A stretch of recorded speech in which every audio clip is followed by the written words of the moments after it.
इस वीडियो राਹੀਂ ਅਸੀਂ ਦੋ ਪੱਤਰਾਂ ਨੂੰ ਲਿਖਣ ਦੀ ਜਾਂਚ ਸਮਝਾਂਗੇ।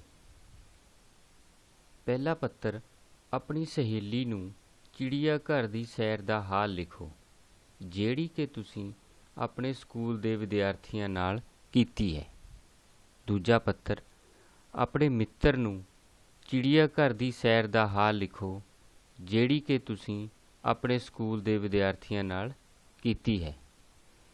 ਇਹਨਾਂ ਦੋਨਾਂ ਪੱਤਰਾਂ ਦੇ ਵਿੱਚ ਕੋਈ ਜ਼ਿਆਦਾ ਫਰਕ ਨਹੀਂ ਹੈ, ਸਿਰਫ ਸੰਬੋਧਨ ਦਾ ਹੀ ਫਰਕ ਆਏਗਾ, ਕਿਉਂਕਿ ਦੋਨਾਂ ਦਾ ਵਿਸ਼ਾ ਇੱਕੋ ਹੀ ਹੈ। ਸੋ ਥੋੜ੍ਹੇ ਜਿਹੇ ਅੰਤਰ ਦੇ ਨਾਲ ਦੂਜਾ ਪੱਤਰ ਆਪਣੇ ਆਪ ਤਿਆਰ ਹੋ ਜਾਂਦਾ ਹੈ। ਸੋ ਜੇ ਅਸੀਂ ਇੱਕ ਪੱਤਰ ਨੂੰ ਲਿਖਣਾ ਸਿੱਖ ਲਿਆ, ਦੂਜਾ ਪੱਤਰ ਆਪਣੇ ਆਪ ਤਿਆਰ ਹੋ ਜਾਏਗਾ। ਆਓ ਵੇਖਦੇ ਹਾਂ ਕਿਵੇਂ।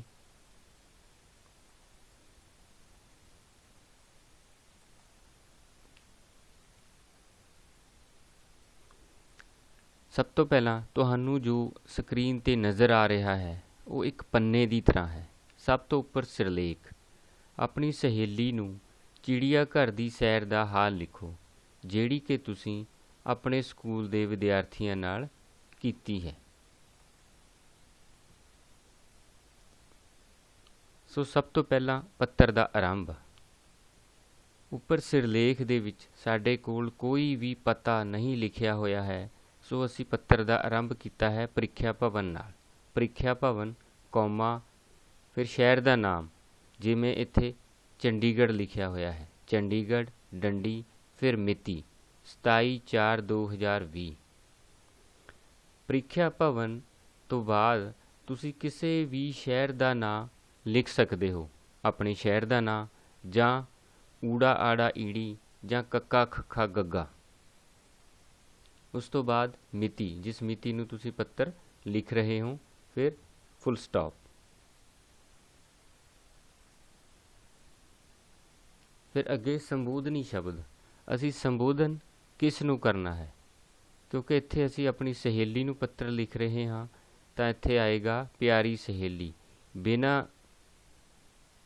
ਕਿਸੇ ਵਿੱਥ ਤੋਂ ਆਰੰਭ ਤੋਂ ਹੀ ਸ਼ਬਦ ਆ ਜਾਏਗਾ ਪਿਆਰੀ ਸਹੇਲੀ, ਸਹੇਲੀ ਦਾ ਨਾਮ, ਕੌਮਾ, ਫਿਰ ਨਮਸਤੇ ਜਾਂ ਸਤਿ ਸ੍ਰੀ ਅਕਾਲ ਜਾਂ ਆਦਾਬ, ਜੋ ਵੀ ਤੁਸੀਂ ਲਿਖਣਾ ਹੈ। ਉਸ ਤੋਂ ਬਾਅਦ ਡੰਡੀ। ਇਹ ਜੋ ਪੂਰਾ ਹਿੱਸਾ ਹੈ ਇਹ ਪੱਤਰ ਦਾ ਆਰੰਭਲਾ ਹਿੱਸਾ ਹੈ। ਇਸ ਦੀ ਇੱਕ ਖਾਸ ਤਰਤੀਬ ਹੈ, ਸ਼ਬਦਾਂ ਦੀ ਖਾਸ ਸੇਧ ਹੈ। ਜਿਵੇਂ ਪ੍ਰੀਖਿਆ ਭਵਨ ਤੋਂ ਬਾਅਦ ਸ਼ਹਿਰ ਦਾ ਨਾਮ ਆਏਗਾ, ਪ੍ਰੀਖਿਆ ਭਵਨ, ਫਿਰ ਕੌਮਾ ਆਏਗਾ, ਸ਼ਹਿਰ ਦਾ ਨਾਮ, ਫਿਰ ਡੰਡੀ, ਫਿਰ ਮਿਤੀ ਜਿਸ ਨੂੰ ਤੁਸੀਂ ਪੱਤਰ ਲਿਖ ਰਹੇ ਹੋ, ਉਸ ਤੋਂ ਬਾਅਦ ਫੁੱਲ ਸਟਾਪ। ਸੋ ਇਹ ਸੱਜੇ ਪਾਸੇ ਇਸ ਤਰ੍ਹਾਂ ਇੱਕੋ ਸੇਧ ਦੇ ਵਿੱਚ ਹੋਣਗੇ, ਜਿਵੇਂ ਤੁਹਾਨੂੰ ਸਕਰੀਨ 'ਤੇ ਨਜ਼ਰ ਆ ਰਿਹਾ ਹੈ। ਫਿਰ ਅੱਗੇ ਸੰਬੋਧਨੀ ਸ਼ਬਦ ਆਰੰਭ ਤੋਂ ਹੀ ਸ਼ੁਰੂ ਹੋ ਜਾਣਗੇ। ਪਿਆਰੀ ਸਹੇਲੀ, ਫਿਰ ਨਾਮ ਸਹੇਲੀ ਦਾ, ਫਿਰ ਕੌਮਾ, ਫਿਰ ਇੱਥੇ ਵਿੱਥ ਤੋਂ ਬਾਅਦ ਥੋੜ੍ਹਾ ਜਿਹਾ ਸਥਾਨ ਛੱਡ ਕੇ, ਥੋੜ੍ਹੇ ਜਿਹੇ ਗੈਪ ਤੋਂ ਬਾਅਦ ਤੁਸੀਂ ਨਮਸਤੇ, ਸਤਿ ਸ੍ਰੀ ਅਕਾਲ ਜਾਂ ਆਦਾਬ ਜੋ ਵੀ ਲਿਖਣਾ ਹੈ, ਫਿਰ ਡੰਡੀ। ਹੁਣ ਪੱਤਰ ਦਾ ਵਿਚਕਾਰਲਾ ਹਿੱਸਾ। ਇਸ ਸਲਾਈਡ ਦੇ ਵਿੱਚ ਵਿਚਕਾਰਲੇ ਹਿੱਸੇ ਦਾ ਪਹਿਲਾ ਪੈਰਾ ਹੈ। ਪਹਿਲਾ ਪੈਰਾ ਜੋ ਹੈ ਅਸੀਂ ਸ਼ਬਦ ਤੋਂ ਸ਼ੁਰੂ ਹੋ ਰਿਹਾ ਹੈ।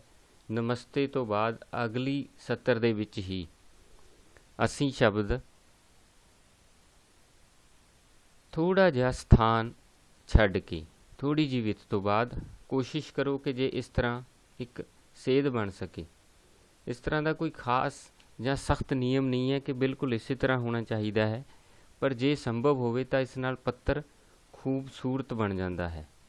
ਜਿਵੇਂ ਤੁਸੀਂ ਸਕਰੀਨ 'ਤੇ ਇੱਥੇ ਦੇਖ ਸਕਦੇ ਹੋ, ਅਤੇ ਇਸ ਪਾਸੇ ਵੀ ਇੱਕ ਸੇਧ ਬਣੀ ਹੋਈ ਹੈ। ਉਹ ਨਿਰਭਰ ਕਰਦਾ ਹੈ ਕਿ ਤੁਹਾਡੇ ਸੰਬੋਧਨ ਦੇ ਵਿੱਚ ਕਿੰਨੇ ਕੁ ਸ਼ਬਦ ਆ ਰਹੇ ਹਨ। ਅਤੇ ਜੇ ਸੇਧ ਨਹੀਂ ਬਣ ਰਹੀ ਤਾਂ ਇੱਥੇ ਥੋੜ੍ਹੀ ਜਿਹੀ ਵਿੱਥ ਜ਼ਰੂਰ ਦੇਣੀ ਹੈ, ਵਿੱਥ ਤੋਂ ਬਾਅਦ ਹੀ ਲਿਖਣਾ ਹੈ। ਜੇ ਸੇਧ ਬਣ ਸਕੇ ਤਾਂ ਬਹੁਤ ਹੀ ਚੰਗੀ ਗੱਲ ਹੈ। ਅਸੀਂ ਇੱਥੇ ਸਭ ਠੀਕ ਠਾਕ ਹਾਂ। ਉਮੀਦ ਹੈ ਕਿ ਤੂੰ ਵੀ ਰਾਜ਼ੀ ਖੁਸ਼ੀ ਹੋਵੇਂਗੀ।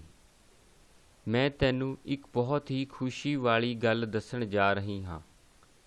ਪਿਛਲੇ ਬੁੱਧਵਾਰ ਸਾਡੇ ਸਕੂਲ ਵੱਲੋਂ ਚਿੜੀਆ ਘਰ ਦੀ ਇੱਕ ਦਿਨਾ ਫੇਰੀ ਦਾ ਪ੍ਰਬੰਧ ਕੀਤਾ ਗਿਆ। ਸਾਡੀ ਜਮਾਤ ਦੀਆਂ ਕੁੜੀਆਂ ਦੇ ਨਾਲ ਮੈਨੂੰ ਵੀ ਉੱਥੇ ਜਾਣ ਦਾ ਮੌਕਾ ਮਿਲਿਆ। ਅਸੀਂ ਸਕੂਲ ਦੁਆਰਾ ਮਿੱਥੇ ਸਮੇਂ 'ਤੇ ਸਵੇਰੇ 7 ਵਜੇ ਹੀ ਸਕੂਲ ਪਹੁੰਚ ਗਏ, ਜਿੱਥੇ ਸਕੂਲ ਦੀਆਂ ਬੱਸਾਂ ਚੱਲਣ ਲਈ ਬਿਲਕੁਲ ਤਿਆਰ ਸਨ ਅਤੇ ਅਸੀਂ 7:15 ਵਜੇ ਆਪਣੇ ਅਧਿਆਪਕਾਂ ਸਹਿਤ ਰਵਾਨਾ ਹੋ ਗਏ। ਹੁਣ ਪੱਤਰ ਦੇ ਅਗਲੇ ਹਿੱਸੇ ਵੱਲ ਵਧਦੇ ਹਾਂ। ਅਗਲਾ ਪੈਰਾ ਬਿਲਕੁਲ ਉੱਥੋਂ ਹੀ ਥੋੜ੍ਹੀ ਜਿਹੀ ਵਿੱਥ ਦੇ ਕੇ ਜਦੋਂ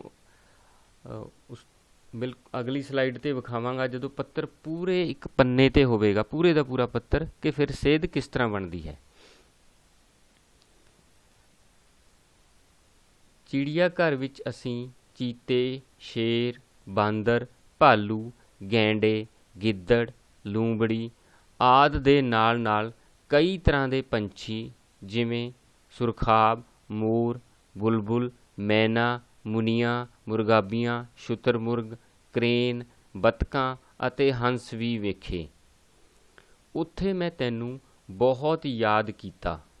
ਕਾਸ਼ ਇਸ ਮੌਕੇ ਤੂੰ ਵੀ ਮੇਰੇ ਨਾਲ ਹੁੰਦੀ ਤਾਂ ਸਾਰੀ ਮਸਤੀ ਦੁੱਗਣੀ ਹੋ ਜਾਂਦੀ। ਜੰਗਲ ਵਿੱਚ ਆਜ਼ਾਦ ਵਿਚਰਨ ਵਾਲੇ ਇਹਨਾਂ ਵਨ ਪ੍ਰਾਣੀਆਂ ਦੇ ਰਹਿਣ ਸਹਿਣ ਬਾਰੇ ਮੈਂ ਬਹੁਤ ਸਾਰੀ ਜਾਣਕਾਰੀ ਇਕੱਠੀ ਕਰਕੇ ਆਪਣੀ ਡਾਇਰੀ ਵਿੱਚ ਵੀ ਲਿਖੀ ਹੈ। ਫਿਰ ਅੱਗੇ ਇਸੇ ਤਰ੍ਹਾਂ ਦੇਖੋ ਸੇਧ ਬਣ ਰਹੀ ਹੈ। ਇਹਨਾਂ ਜੀਵਾਂ ਦੇ ਕੁਦਰਤੀ ਘਰ ਅਤੇ ਚਿੜੀਆ ਘਰ ਦੀ ਜ਼ਿੰਦਗੀ ਵਿੱਚ ਬਹੁਤ ਅੰਤਰ ਹੈ।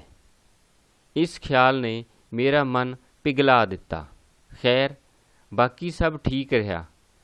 ਬਾਕੀ ਗੱਲਾਂ ਮਿਲ ਕੇ ਕਰਾਂਗੀਆਂ। ਅੰਤ 'ਚ ਡੰਡੀ। ਫਿਰ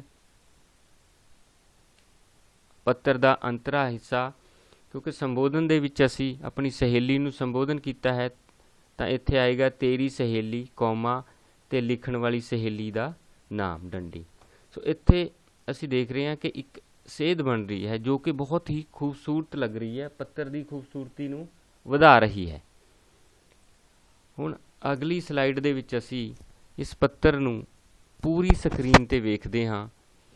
ਜਦੋਂ ਅਸੀਂ ਪੂਰੀ ਸਕਰੀਨ 'ਤੇ ਵੇਖਾਂਗੇ ਤਾਂ ਸਾਨੂੰ ਪੱਤਰ ਦੀ ਇੱਕ ਸੇਧ, ਇੱਕ ਤਰਤੀਬ ਨਜ਼ਰ ਆਏਗੀ।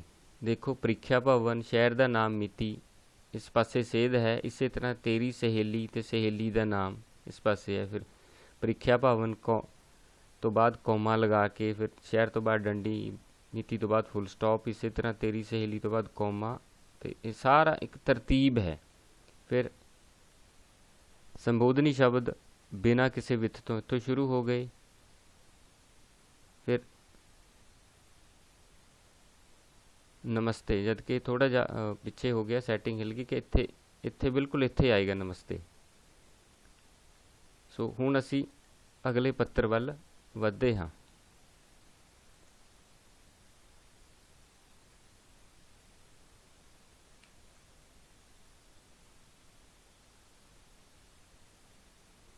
ਹੁਣ ਸਾਡਾ ਅਗਲਾ ਪੱਤਰ ਹੈ ਕਿ ਆਪਣੇ ਮਿੱਤਰ ਨੂੰ ਚਿੜੀਆ ਘਰ ਦੀ ਸੈਰ ਦਾ ਹਾਲ ਲਿਖੋ, ਜਿਹੜੀ ਕਿ ਤੁਸੀਂ ਆਪਣੇ ਸਕੂਲ ਦੇ ਵਿਦਿਆਰਥੀਆਂ ਨਾਲ ਕੀਤੀ ਹੈ। ਪਿਛਲੇ ਪੱਤਰ 'ਚ ਅਸੀਂ ਆਪਣੀ ਸਹੇਲੀ ਨੂੰ ਲਿਖਿਆ, ਇੱਥੇ ਅਸੀਂ ਆਪਣੇ ਮਿੱਤਰ ਨੂੰ ਲਿਖ ਰਹੇ ਹਾਂ। ਸੋ ਇੱਥੇ ਇਹਦੇ ਵਿੱਚ ਅਸੀਂ ਦੇਖਾਂਗੇ ਕਿ ਫ਼ਰਕ ਕਿੱਥੇ ਕਿੱਥੇ ਪੈ ਰਿਹਾ ਹੈ। ਕੋਈ ਜ਼ਿਆਦਾ ਨਹੀਂ ਹੈ, ਬਹੁਤ ਥੋੜ੍ਹਾ ਫ਼ਰਕ ਹੈ। ਉਸੇ ਤਰ੍ਹਾਂ ਪ੍ਰੀਖਿਆ ਭਵਨ, ਚੰਡੀਗੜ੍ਹ, ਮਿਤੀ, ਇਹ ਬਿਲਕੁਲ ਪਹਿਲੇ ਪੱਤਰ ਦੀ ਤਰ੍ਹਾਂ ਹੀ ਰਹਿਣਗੇ। ਇਸ ਪੱਤਰ 'ਚ ਜਿੱਥੇ ਜਿੱਥੇ ਫ਼ਰਕ ਆ ਰਿਹਾ ਉਹ ਸ਼ਬਦ ਤੁਹਾਨੂੰ ਲਾਲ ਰੰਗ ਦੇ ਵਿੱਚ ਨਜ਼ਰ ਆਉਣਗੇ। ਜਿਵੇਂ ਸੰਬੋਧਨ ਬਦਲ ਗਿਆ ਹੈ, ਕਿਉਂਕਿ ਆਪਣੇ ਮਿੱਤਰ ਹੈ ਤਾਂ ਇੱਥੇ ਪਿਆਰੇ ਮਿੱਤਰ, ਫਿਰ ਕੌਮਾ, ਨਮਸਤੇ, ਇਹ ਬਦਲ ਜਾਏਗਾ, ਇਹ ਵਾਲਾ ਹਿੱਸਾ। ਇਸ ਗੱਲ ਦਾ ਤੁਸੀਂ ਧਿਆਨ ਰੱਖਣਾ ਹੈ।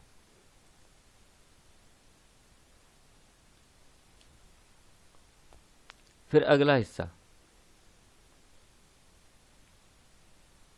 ਕਿ ਅਸੀਂ ਇੱਥੇ ਸਭ ਠੀਕ ਠਾਕ ਹਾਂ। ਉਮੀਦ ਹੈ ਕਿ ਤੂੰ ਵੀ ਰਾਜ਼ੀ ਖੁਸ਼ੀ ਹੋਵੇਂਗਾ। ਹੁਣ ਇੱਥੇ ਬਦਲ ਗਿਆ, ਉੱਥੇ ਸੀ ਹੋਵੇਂਗੀ, ਇੱਥੇ ਹੋ ਗਿਆ ਹੋਵੇਗਾ। ਮੈਂ ਤੈਨੂੰ ਇੱਕ ਬਹੁਤ ਹੀ ਖੁਸ਼ੀ ਵਾਲੀ ਗੱਲ ਦੱਸਣ ਜਾ ਰਿਹਾ ਹਾਂ, ਉੱਥੇ ਸੀ ਰਹੀ ਹਾਂ, ਇੱਥੇ ਹੋ ਗਿਆ ਰਿਹਾ ਹਾਂ। ਪਿਛਲੇ ਬੁੱਧਵਾਰ ਸਾਡੇ ਸਕੂਲ ਵੱਲੋਂ ਚਿੜੀਆ ਘਰ ਦੀ ਇੱਕ ਦਿਨਾ ਫੇਰੀ ਦਾ ਪ੍ਰਬੰਧ ਕੀਤਾ ਗਿਆ। ਸਾਡੀ ਜਮਾਤ ਦੇ ਮੁੰਡਿਆਂ ਦੇ ਨਾਲ ਮੈਨੂੰ ਵੀ ਜਾਣ ਦਾ ਮੌਕਾ ਮਿਲਿਆ, ਇੱਥੇ ਵੀ ਬਦਲ ਗਿਆ, ਉੱਥੇ ਕੁੜੀਆਂ ਸੀ, ਇੱਥੇ ਮੁੰਡਿਆਂ ਹੋ ਗਿਆ। ਅਸੀਂ ਸਕੂਲ ਦੁਆਰਾ ਮਿੱਥੇ ਸਮੇਂ 'ਤੇ ਸਵੇਰੇ 7 ਵਜੇ ਹੀ ਸਕੂਲ ਪਹੁੰਚ ਗਏ, ਜਿੱਥੇ ਸਕੂਲ ਦੀਆਂ ਬੱਸਾਂ ਚੱਲਣ ਲਈ ਬਿਲਕੁਲ ਤਿਆਰ ਸਨ, ਅਤੇ ਅਸੀਂ 7:15 ਵਜੇ ਆਪਣੇ ਅਧਿਆਪਕਾਂ ਸਹਿਤ ਰਵਾਨਾ ਹੋ ਗਏ। ਹੁਣ ਅਗਲੀ ਸਲਾਈਡ ਵੱਲ ਵੱਧਦੇ ਹਾਂ। ਚਿੜੀਆ ਘਰ ਵਿੱਚ ਅਸੀਂ ਚੀਤੇ, ਸ਼ੇਰ, ਬਾਂਦਰ, ਭਾਲੂ, ਗੈਂਡੇ, ਗਿੱਦੜ, ਲੂੰਬੜੀ ਆਦਿ ਦੇ ਨਾਲ ਕਈ ਤਰ੍ਹਾਂ ਦੇ ਪੰਛੀ ਜਿਵੇਂ ਸੁਰਖਾਬ, ਮੋਰ, ਬੁਲਬੁਲ, ਮੈਨਾ, ਮੁਨੀਆਂ, ਮੁਰਗਾਬੀਆਂ, ਸ਼ੁਤਰਮੁਰਗ, ਕਰੇਨ, ਬੱਤਕਾਂ ਅਤੇ ਹੰਸ ਵੀ ਦੇਖੇ। ਉੱਥੇ ਮੈਂ ਤੈਨੂੰ ਬਹੁਤ ਯਾਦ ਕੀਤਾ, ਕਾਸ਼ ਇਸ ਮੌਕੇ ਤੂੰ ਵੀ ਮੇਰੇ ਨਾਲ ਹੁੰਦਾ, ਉੱਥੇ ਸੀ ਹੁੰਦੀ, ਇੱਥੇ ਹੋ ਗਿਆ ਹੁੰਦਾ, ਤਾਂ ਸਾਰੀ ਮਸਤੀ ਦੁੱਗਣੀ ਹੋ ਜਾਂਦੀ। ਜੰਗਲ ਵਿੱਚ ਆਜ਼ਾਦ ਵਿਚਰਨ ਵਾਲੇ ਇਹਨਾਂ ਵਨ ਪ੍ਰਾਣੀਆਂ ਦੇ ਰਹਿਣ ਸਹਿਣ ਬਾਰੇ ਮੈਂ ਬਹੁਤ ਸਾਰੀ ਜਾਣਕਾਰੀ ਇਕੱਠੀ ਕਰਕੇ ਆਪਣੀ ਡਾਇਰੀ ਵਿੱਚ ਵੀ ਲਿਖੀ ਹੈ। ਇਹਨਾਂ ਜੀਵਾਂ ਦੇ ਕੁਦਰਤੀ ਘਰ ਅਤੇ ਚਿੜੀਆ ਘਰ ਦੀ ਜ਼ਿੰਦਗੀ ਵਿੱਚ ਬਹੁਤ ਅੰਤਰ ਹੈ। ਇਸ ਖਿਆਲ ਨੇ ਮੇਰਾ ਮਨ ਪਿਘਲਾ ਦਿੱਤਾ। ਖੈਰ, ਬਾਕੀ ਸਭ ਠੀਕ ਰਿਹਾ।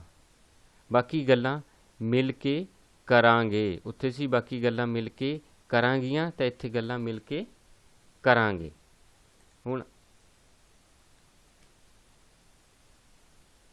ਅੰਤ ਦੇ ਵਿੱਚ ਜੋ ਅੰਤਲਾ ਹਿੱਸਾ ਹੈ, ਉੱਥੇ ਸੀ ਤੇਰੀ ਸਹੇਲੀ, ਤੇ ਇੱਥੇ ਹੈ ਤੇਰਾ ਮਿੱਤਰ, ਕਿਉਂਕਿ ਪਿਆਰੇ ਮਿੱਤਰ ਨੂੰ ਅਸੀਂ ਪੱਤਰ ਲਿਖ ਰਹੇ ਹਾਂ। ਤੇਰਾ ਮਿੱਤਰ ਕੌਮਾ ਤੇ ਅੱਗੇ ਮਿੱਤਰ ਲਿਖਣ ਵਾਲਾ ਜੋ ਹੈ ਉਸ ਦਾ ਨਾਮ।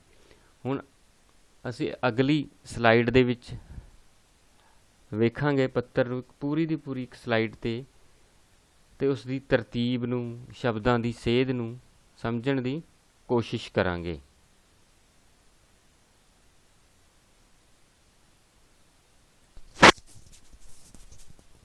ਸੋ ਇੱਥੇ ਅਸੀਂ ਪੂਰੇ ਪੱਤਰ ਨੂੰ ਇਸ ਸਕਰੀਨ ਤੇ ਵੇਖ ਰਹੇ ਹਾਂ। ਸਭ ਤੋਂ ਪਹਿਲਾਂ ਪ੍ਰੀਖਿਆ ਭਵਨ ਆਇਆ ਹੈ, ਕੌਮਾ, ਫਿਰ ਸ਼ਹਿਰ ਦਾ ਨਾਮ, ਡੰਡੀ, ਫਿਰ ਮਿਤੀ, ਉਸ ਤੋਂ ਬਾਅਦ ਫੁੱਲ ਸਟਾਪ। ਇਸੇ ਤਰ੍ਹਾਂ ਅੰਤ 'ਚ ਆਇਆ ਹੈ ਤੇਰਾ ਮਿੱਤਰ, ਕੌਮਾ ਤੇ ਲਿਖਣ ਵਾਲੇ ਦਾ ਨਾਮ। ਇਹ ਸਾਰੇ ਇੱਕੋ ਸੇਧ ਦੇ ਵਿੱਚ ਹਨ।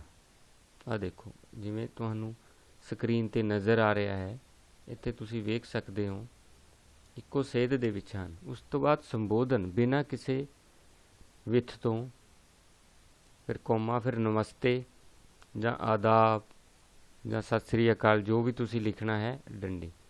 ਸੋ ਫਿਰ ਵਿਚਕਾਰਲਾ ਹਿੱਸਾ, ਇੱਥੇ ਤੁਸੀਂ ਦੇਖ ਰਹੇ ਹੋ ਕਿ ਵਿਚਕਾਰਲਾ ਹਿੱਸਾ ਇਸ ਤਰ੍ਹਾਂ ਇੱਕ ਸੇਧ ਦੇ ਵਿੱਚ ਹੈ। ਨਮਸਤੇ ਦੀ ਸੇਧ ਦੇ ਵਿੱਚ ਵਿਚਕਾਰਲੇ ਹਿੱਸੇ ਦੇ ਤਿੰਨੋਂ ਪੈਰੇ ਹਨ। ਸੋ ਇਸ ਪਾਸੇ ਵੀ ਸੇਧ ਬਣੀ ਹੋਈ ਹੈ। ਸੋ ਇਹ ਕੋਈ ਸਖਤ ਨਿਯਮ ਨਹੀਂ ਹੈ ਕਿ ਇਸ ਤਰ੍ਹਾਂ ਅਸੀਂ ਸੇਧ ਜ਼ਰੂਰ ਹੀ ਬਣਾਉਣੀ ਹੈ। ਇਹ ਤਾਂ ਇਹ ਹੈ ਕਿ ਜੇ ਅਸੀਂ ਇਸ ਤਰ੍ਹਾਂ ਕੋਸ਼ਿਸ਼ ਕਰਦੇ ਹਾਂ ਤਾਂ ਸਾਡਾ ਪੱਤਰ ਜੋ ਹੈ ਉਹ ਖੂਬਸੂਰਤ ਨਜ਼ਰ ਆਉਂਦਾ ਹੈ, ਜਿਵੇਂ ਤੁਹਾਨੂੰ ਇੱਥੇ ਨਜ਼ਰ ਆ ਰਿਹਾ ਹੈ। ਸੋ ਹੁਣ ਤੁਸੀਂ ਇਸ ਪੱਤਰ ਨੂੰ ਆਪਣੀ ਕਾਪੀਆਂ ਵਿੱਚ ਨੋਟ ਕਰੋ, ਤੇ ਫਿਰ ਪਹਿਲੇ ਪੱਤਰ ਨੂੰ ਨੋਟ ਕਰੋ, ਫਿਰ ਦੋਨਾਂ ਨੂੰ ਸਾਹਮਣੇ ਰੱਖ ਕੇ ਪੜ੍ਹ ਕੇ ਇਹਨਾਂ ਦੇ ਅੰਤਰ ਨੂੰ ਸਮਝੋ। ਕੋਸ਼ਿਸ਼ ਕਰੋ ਕਿ ਜਦੋਂ ਤੁਸੀਂ ਪੱਤਰ ਲਿਖ ਰਹੇ ਹੋ ਇਹਨਾਂ ਸ਼ਬਦਾਂ ਦੇ ਥੱਲੇ ਲਕੀਰ ਲਗਾ ਦਿਓ, ਤਾਂ ਕਿ ਤੁਹਾਨੂੰ ਸਮਝ ਆ ਜਾਏ ਕਿ ਅੰਤਰ ਕਿੱਥੇ ਕਿੱਥੇ ਹੈ, ਲਾਲ ਰੰਗ ਵਾਲੇ ਸ਼ਬਦਾਂ ਦੇ ਹੇਠਾਂ ਲਕੀਰ ਲਗਾ ਕੇ। ਸੋ ਹੁਣ ਤੁਸੀਂ ਇਹਨਾਂ ਨੂੰ ਦੋਨਾਂ ਪੱਤਰਾਂ ਨੂੰ ਆਪਣੀ ਕਾਪੀਆਂ ਵਿੱਚ ਲਿਖ ਸਕਦੇ ਹੋ। ਧੰਨਵਾਦ।